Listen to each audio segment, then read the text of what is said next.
जिनको समझना बहुत मुश्किल है। वो कह रहे हैं कि भाई नैया में नदियां डूबी जाए, कोई देखो लोगों।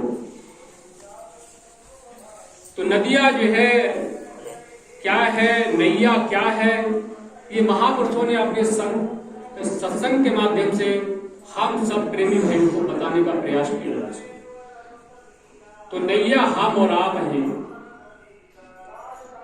और नदियां जो है ये संसार है।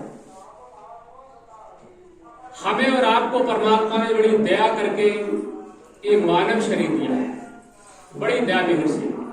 महापुरुष कहते हैं 1,84 लाख दुनिया भोगने के बाद हमें मानव शरीर मिला, और इस मानव शरीर में रह करके कह रहे हैं जो है ये प्रभु भक्ति के लिए शरीर मिला था। ये चोला जो है प्रभु भक्ति के लिए मिला था। पर हम संसार में आए, विषय विकारों में लग गए, सांसारिक पूजा और पाठ में लग गए, और मान और सम्मान में लग गए, पर जो है परमात्मा की याद नहीं है।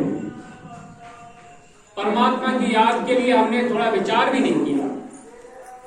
कहीं परमात्मा की चर्चा होती है, चाहे वो कोई भी प्रवक्ता हो, और किसी भी गुरु का जो है प्रोग्राम हो, या उनके सेवादारों का प्रोग्राम हो, तो वहां बिरला ही लोग पहुंचते हैं, सब नहीं पहुंचते। जबकि लाउड स्पीकर के माध्यम से परमात्मा की चर्चा हो रही है, और हर जगह होती है।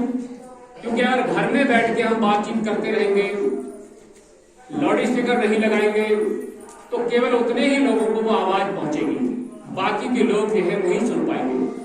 तो इसलिए व्यवस्था बनाई गई कि पूरे गांव को इस चीज को जो है, ये इस बात को जो है सुनने के लिए मिले, परमात्मा की चर्चा सभी को सुनने के लिए मिले। तो इसलिए महापुरुष कह रहे हैं कि मानव शरीर क्या है, एक नाव है, एक नाव है। और ये नाव जो है कह रहे हैं इस नाव में नदियां डूबी जाए, कि हमारे जो है जीवात्मा इस मानव शरीर में इसलिए आई थी, इस मनुष्य शरीर में इसलिए आई थी कि हमने 1,84 लाख दुनिया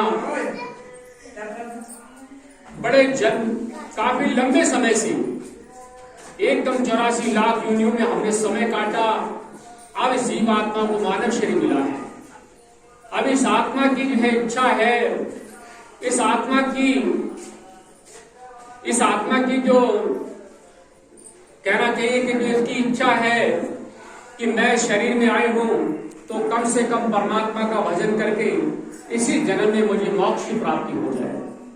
पर महापुरुष कह रहे हैं कि नैया में नदियां डूबी जाए, कि हम जो है हम जो है इस सांसारिक पूजा पाठ में लग गए, सांसारिक जो है तीर्थों में चले गए। परमात्मा कहाँ है, परमात्मा कैसे मिलेगा, इसकी हमने थोड़ा सा भी एक बार भी